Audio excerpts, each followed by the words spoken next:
सबसे बड़ा पुण्य।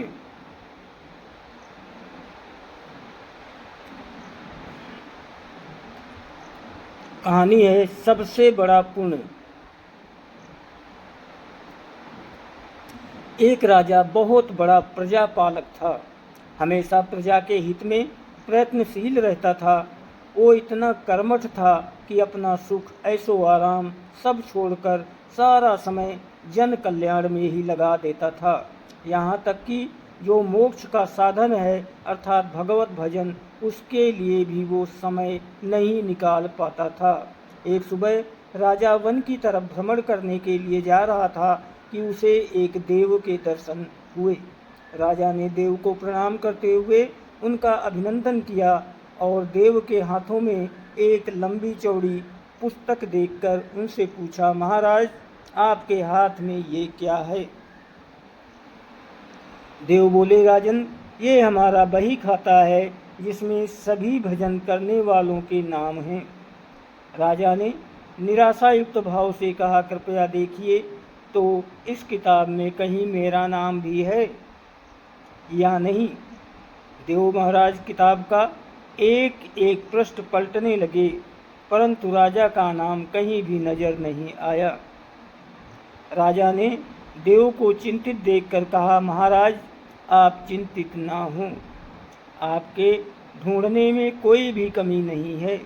वास्तव में ये मेरा दुर्भाग्य है कि मैं भजन कीर्तन के लिए समय नहीं निकाल पाता और इसीलिए मेरा नाम यहाँ नहीं है। उस दिन राजा के मन में आत्मग्लानि सी उत्पन्न हुई, लेकिन इसके बावजूद उन्होंने इसे नज़रअंदाज कर दिया और पुनः परोपकार की भावना लिए दूसरों की सेवा करने में लग गए। कुछ दिन बाद राजा फिर सुबह वन की तरफ टहलने के लिए निकले तो उन्हें वही देव महाराज के दर्शन हुए। इस बार भी उनके हाथ में एक पुस्तक थी। इस पुस्तक के रंग और आकार में बहुत भेद था और ये पहली वाली से काफ़ी छोटी भी थी।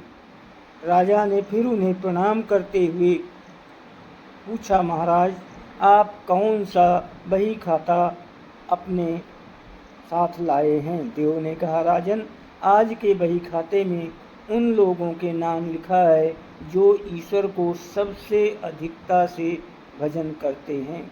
कितने भाग्यशाली होंगे वे दिन रात भगवत भजन में लीन रहते होंगे। क्या इस पुस्तक में कोई मेरे राज्य का भी नागरिक है? देव महाराज ने बही खाता खोला और ये क्या, पहले पन्ने पर पहला ही नाम आपका ही है।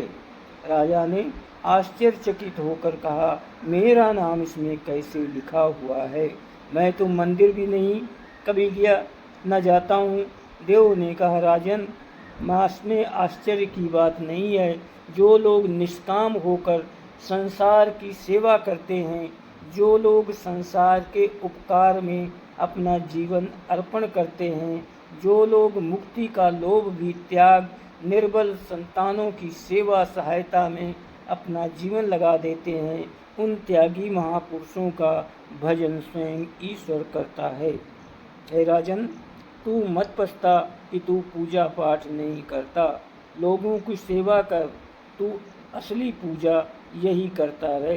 परोपकार और निस्वार्थ सेवा किसी भी उपासना से बढ़कर है। देव ने वेदों का उदाहरण देते हुए कहा, कुर्वन्ने वे कर्माणि जिजीविधेच्छन समाः एवान्त्वाप नान्यतो अस्ति व कर्म लिप्यते नरे। अर्थात कर्म करते हुए 100 वर्ष जीने की इच्छा करो तो कर्म बंधन में लिप्त हो जाओगे।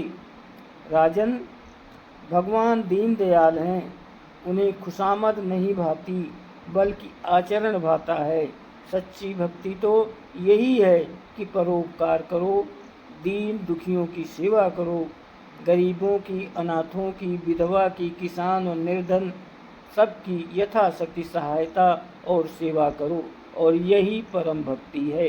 राजा को आज देव के माध्यम से बहुत बड़ा ज्ञान मिल चुका था और अब राजा भी समझ गया कि परोपकार से बड़ा कुछ भी नहीं, और जो परोपकार करते हैं वही भगवान के सबसे प्रिय होते हैं। मित्रों, जो व्यक्ति निस्वार्थ भाव से लोगों की सेवा करने के लिए आगे आते हैं, परमात्मा हर समय उनके कल्याण के लिए यत्न करते रहते हैं। हमारे पूर्वजों ने कहा भी है, परोपकाराय पुण्याय भवति, अर्थात दूसरों के लिए जीना, दूसरों की सेवा को ही पूजा समझकर कर्म करना, परोपकार के लिए अपने जीवन को सार्थक बनाना ही सबसे बड़ा पुण्य है। और जब आप भी ऐसा करेंगे तो स्वतः ही आप वो ईश्वर के प्रिय भक्तों में शामिल हो जाएंगे। दोस्तों, नमस्कार।